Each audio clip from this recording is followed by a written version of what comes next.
வாயுவை சுற்றி முறித்து அருந்தி உடம்பை உருக்கில் என்னாம்.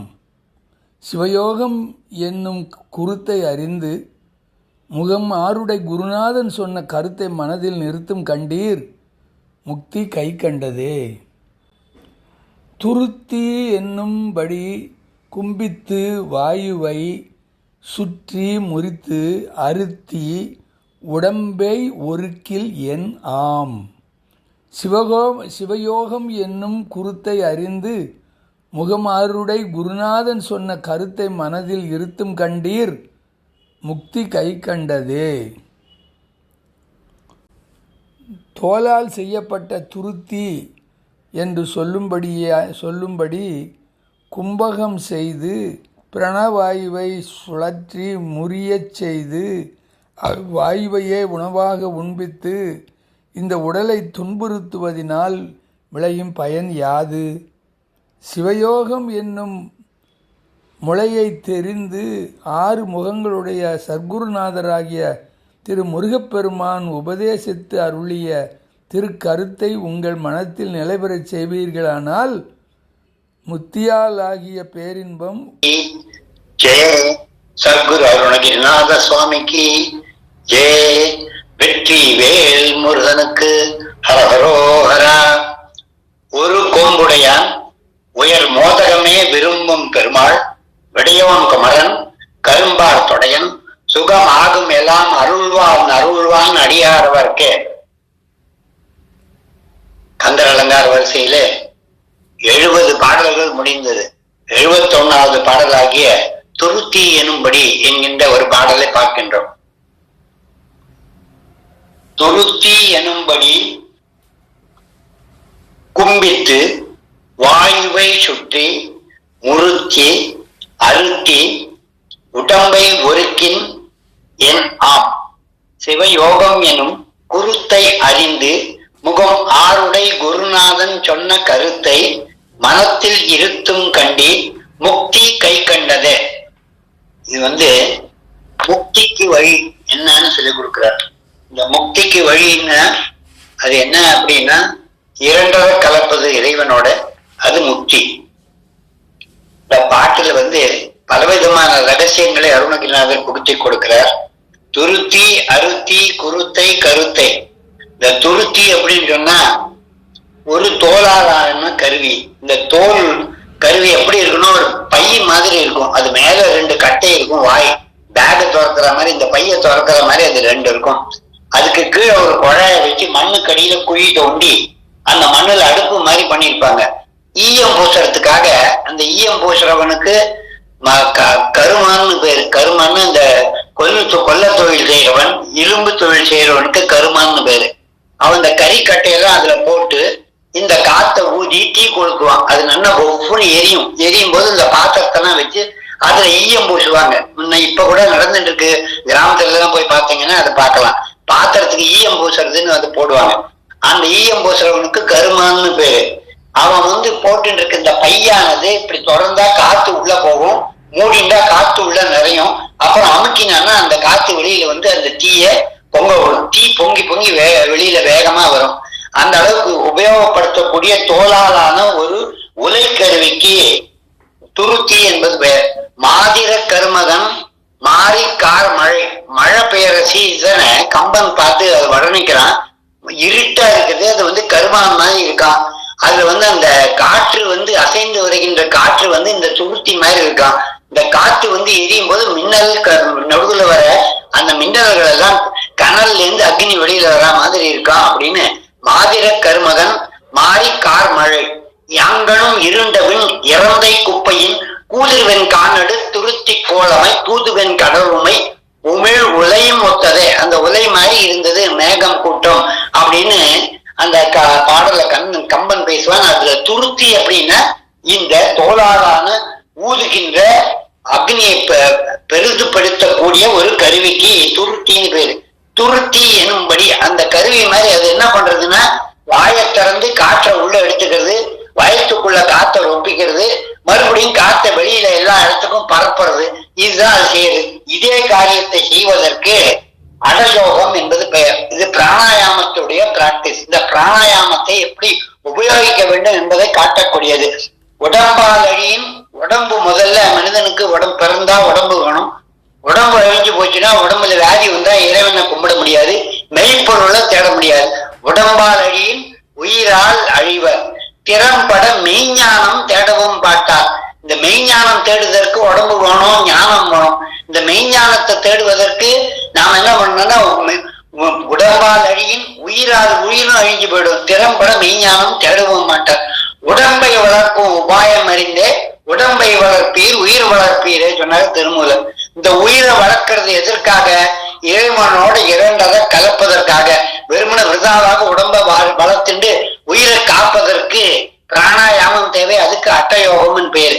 வாயு வழக்கு அறிந்து செறிந்து அடக்கல் ஆற்றின் ஆயுட்பெருக்கம் உண்டா. வெறும் ஆயுட்பெருக்கத்துக்காக இந்த பிராணாயாமத்தை பண்ணி இந்த யோகத்தினாலே தவம் பெற முடியும் அப்படின்னு சொன்னா அது எதுக்கும் பலன் இல்லாம போகக்கூடியது. அதை இறை அருளுக்காக இறைவனை நினைத்து கொண்டு இந்த பிராணாயாமத்தை செய்ய வேண்டும் என்பது ஒரு சிலாக்கியம். அந்த கருத்தை செஞ்சாக்க அதைத்தான் சுவாமி நமக்கு சொல்லிக் கொடுக்கிறார். அருணகிரிநாதர் சொல்றார், துருத்தி எனும்படி கும்பிட்டு வாயுவை சுற்றி, இந்த வாயுவை சுற்றுறதுன்னா பிராணவாயு உள்ள எடுத்துட்டு வயத்துல கொண்டு போய் இந்த பூரகம்னு பேரு காற்றை உள்ள இழுத்துக்கிறதுக்கு, கும்பகம்னு பேரு வயத்துல அடைக்கிறதுக்கு, அது மறுபடியும் மூக்கு வழியா விடுறதுக்கு ரேச்சகம்னு பேரு. இதுக்கு ஏறுதல் எண்ணின் பூரகம் பாமத்தில் 16 கண்ணு மேய்க்கிற பொழுதுல அந்த காற்றை உள்ள இழுக்கணுமோ. ஏறுதல் எண்ணில் பூரகம் பாமத்தில், ஆறுதல் கும்பகம் 64 கும்பகம் வயிற்றுல வச்சுக்கக்கூடிய நேரம் 64 கண்ணு மேய்க்கும் நேரம். அதுக்கப்புறம் ஊறுதல் 32 அதில் ரேஷகம் 32 செகண்ட்ல கண்ணை மேய்க்கும் பொருள்ல அந்த ரேஷகமா காற்றை வெளியே விட வேண்டும். மாறுதல் 1 கான் வஞ்சகம் மாமே. அதுல ஒண்ணு தப்பி போனா கூட அது பலன் இல்லாம போயிடும் அப்படின்னு சொல்றாங்க. இந்த அட்டயோகம் ஆகிய பிராணாயாம பழக்கம் இது ஆயுட்பெருக்கத்தை கொடுக்கக்கூடியது. ஆயுட்பெருக்கம் இருந்தால் உயிர் வாழும். உயிர் வாழ்ந்தால் மெய்யுணர்வை உணர முடியும். மெய்யுணர்வை உணர்ந்து உயிர் வாழ்வதற்காக செய்யக்கூடிய தபம் சிவயோகம் எனக்கூடிய தபம். இதை சரியை கிரியை யோகம் ஞானம் என்று 4 முறையாக சொல்வார்கள். அதற்கு சோபான முறைன்னு பேரு. இந்த சரியானது கையால செய்கின்ற தொழில். உடம்ப எப்பவுமே வெறுமனை வச்சுக்கூடாது. அந்த உடம்பை உபயோகிக்க வேண்டும். அந்த உடல் செயல் செய்ய வேண்டும். அந்த செயலை செய்யக்கூடியது சரியை. கிரியை அந்த செயலை கொண்டு பூவெல்லாம் கொண்டு வருது, கோவில பெருக்கிறது துடைக்கிறது, இதெல்லாம் சரியை.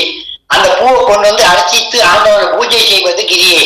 அந்த பூஜை செய்த ஆண்டவனை மனசுல நினைச்சுட்டு தபத்துல இருக்கிறது யோகம். அந்த யோகத்தினாலே அடையக்கூடிய ஞானமானது 4வதாக கிடைக்கிறது.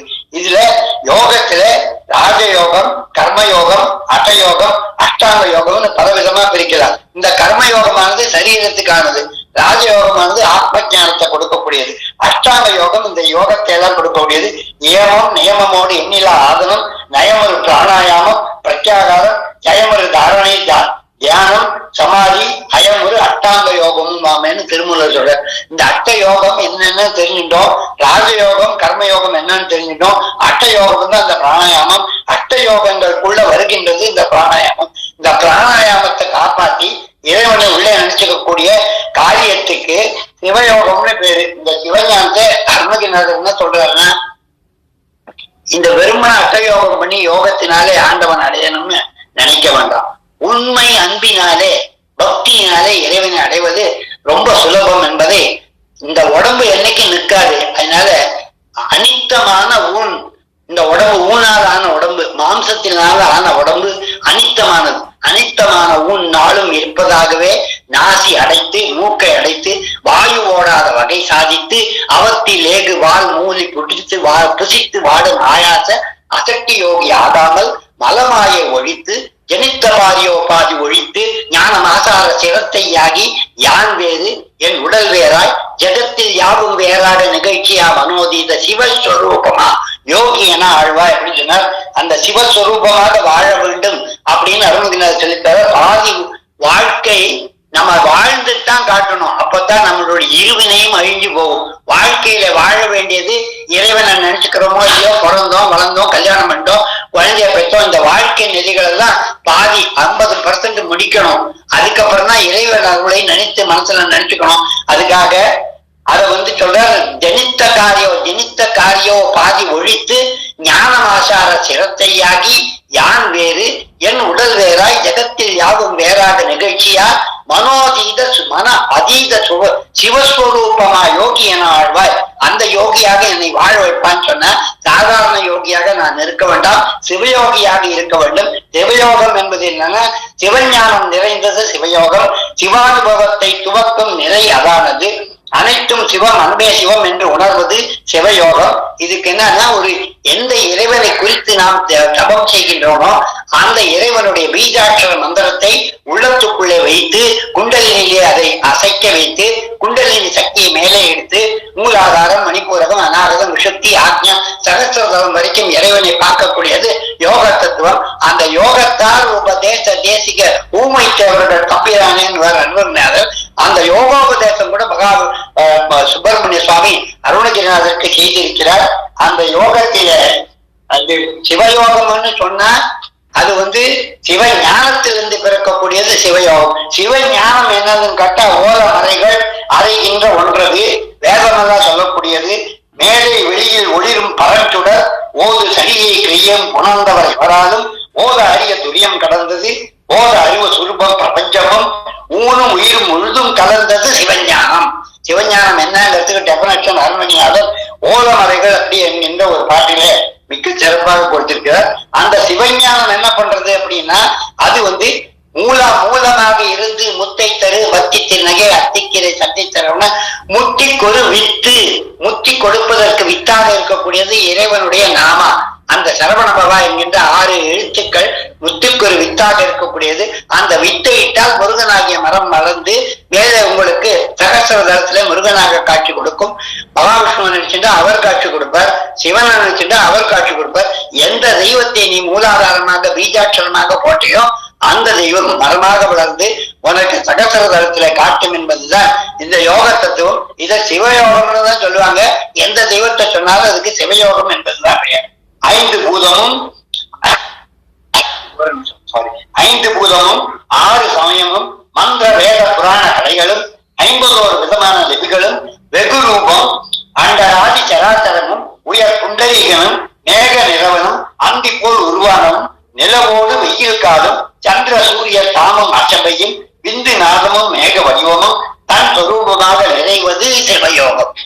அந்த சிவயோகம் என்னங்கிறதுக்கு டெபினேஷன் 5 பூதம் என்கின்ற ராலிமலை பாடலிலே அருணகிரிநாதர் மிக சிறப்பாக கொடுத்திருக்க. அந்த மாதிரி அந்த தங்கள் ஆணவம் மாயை கருமம் அலங்கள் போய் உபதேச குருபர சம்பிரதாயம் உடையும் நெறியது பெறுவேனா நீ உபதேசம் குருபரா முருகப்பெருமானே நீ எனக்கு உபதேசம் பண்ணு அப்படின்னு சொன்னார். முருகன் எப்படின்னா குருநாதன் பேர். எப்படின்னா குருவாகிய குருக்களுக்கெல்லாம் பெரிய குரு தட்சிணாமூர்த்தி தான். அவர் என்ன பண்ணார்னா அவரும் மௌனத்தை தான் சொல்லிக் கொடுத்தார். கல் ஆளின் புடை அமர்ந்து நால்மறையார்கள் முதற்கற்ற கேள்வி வல்லார்கள் 4வருக்கும் வாக்கிருந்து பூரணமாய் நின்று மறைக்கு அப்பாலாய் எல்லாமாய் அல்லதுமாய் தான் இருந்தபடி இருந்து காட்டி சொல்லாமல் சொன்னவரை நினையாமல் நினைந்து பவத்தொடர்க்கை வெல்வான்பார். மௌனோபதேசம் பண்ணி தந்தார். ஆணவம் கண்மம் மாயை விட்டு ஆத்மாவை பரமாத்மாவுடன் சேர்த்துக் கொள்வது மௌனோ உபதேசம். அதுதான் உனக்கு முக்தியை கொடுக்கக்கூடியது என்கின்ற சின்முத்தியை காட்டி தந்தார் தட்சிணாமூர்த்தி. அந்த தட்சிணாமூர்த்திக்கு உபதேசம் செய்த குருநாதன் அந்த தட்சிணாமூர்த்தி என்ன சொன்னார்னா அறுத்தி உடம்பை ஒருக்கில் என்னா நீ இந்த உடம்ப இந்த மூச்சு காத்தினால் அடக்கி யோகம் பண்ணி என்ன ஆக போகிறது? அழுத்தி உடம்பை ஒருக்கில் என்ன ஆக போகிறது? சிவயோகம் என்னும் குருத்தை அறிந்து இந்த சிவயோகம் என்கின்ற இத்தனை தத்துவத்தை புரிஞ்சுண்டு அந்த குருத்துன ரகசியம் முளைக்கக்கூடிய முளைக்கு குருத்துன்னு பேரு. இந்த வித்தை இட்டு அது முளைக்குகின்ற அந்த முளைக்கு குருத்துன்னு பேரு. அந்த குருத்தை அறிந்து முகம் 6 குருநாதன் 6 பரிமாணங்கள். ஒரு பொருளை முழுக்க பார்க்கணும்னா அதுக்கு 6 பரிமாணம் வேணும். நீளம் அகலம் உயரத்துக்கு 3 சேரணும். அப்படின்னா 4 திசை மேல கீழே சேர்த்தினா 6. அந்த 6 உள்ள முருகப்பெருமான் 6 முகமுடைய சரவண கடவுள். அந்த சரவண பீஜாரத்தை போட்டா சரவணன் நீ பார்க்கலாம். அதனால முகம் 6 குருநாதன், குருவாகிய தட்சிணாமூர்த்திக்கே நாதனாக இருக்கக்கூடிய முருகப்பெருமான் குருநாதன். அவன் என்ன சொன்னான், எனக்கு சும்மா இரு சொல்லறை என்றது அம்மா பொருள் ஒன்றும் அறிந்திலன்னு அப்படின்னு அருணகிரிநாதர் சொல்ற. அந்த அனுபூதி நிலை என்ன என்பது எனக்கு புரியவில்லை. அந்த கருத்தை, அந்த முருகன் சொன்ன ஞான கருத்தை மனத்தில் இருத்தும் கண்டு அந்த மனசுல நான் வச்சுட்டா முக்தி கை கண்டது, எனக்கு முக்தி மிக்க எளிதாக கிடைத்துவிடும் அப்படின்னு சொல்லி அருணகிரிநாதர் இந்த பாட்டுல சொல்றார். இதுல என்னன்னா, குருநாதனாகிய முருகப்பெருமான் 6 முகம் உள்ளவன். ஏறுமையில் ஏறி விளையாடு முகம் ஒன்று, ஈஸ்வரோட ஞான மொழி பேசும் முகம் ஒன்று, கூறுமடியாதவனை தீக்கும் முகம் ஒன்று, குன்றுவ வேள்வான் என்ற முகம் ஒன்று, மாறுபட சூரனை வதைத்த முகம் ஒன்று, வள்ளிய மனம் புணர் வந்த முகம் ஒன்று. 6 முகமான பொருள் நீ அருளல் வேண்டும். ஆதி அருணாச்சலம் அமர்ந்த பெருமாளை அருணகிரிநாதர் திருவண்ணாமலையிலும் ஆதி அமராவதியிலும் தேவலோகத்திலையும் கேட்டுக்கிறார். அது என்ன அர்த்தமான, அந்த முருகனுடைய சரவணபவ மந்திரத்தை மனத்திலே இருத்தும் கண்டி உங்களுக்கு முக்தியை கை கொடுப்பார். அந்த முக்தியை அடைவதற்கு என்ன வழினா, பக்தியாலே அன்பினாலே சிவயோகத்தை புரிந்து கொண்டு சிவஞானத்தை அடைந்து சிவஞானத்தினால சிவயோகத்தை செய்து அந்த சிவயோகத்தினாலே இறைவனை பக்தியாலும் அடைவது முக்தி என்பது பெயர். அதனால அந்த பாட்டுல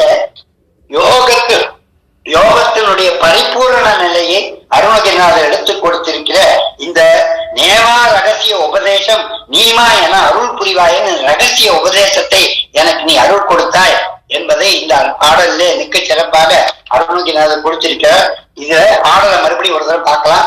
துருத்தி எனும்படி கும்பித்து வாயுவை சுற்றி முறித்து அழுத்தி உடம்பை ஒருக்கில் என் ஆம் சிவயோகம் என்னும் குருத்தை அறிந்து முகம் 6 குருநாதன் சொன்ன கருத்தை மனத்தில் இருத்தும் கண்டி முக்தி கை கண்டதே அப்படின்னு சொன்னார். முக்திக்கு வழியாகிய முருகப்பெருமானுடைய சரவண பவா என்கின்ற நாமத்தை என்றென்றும் ஓதுவோம், திருப்புகழை பாடுவோம், அவன் அருள் பெறுவோம், முக்தி அடைவோம் என்பதுதான் இந்த பாட்டினுடைய ரகசியம். வெற்றி வேறு முருகனுக்கு அரோகரம்.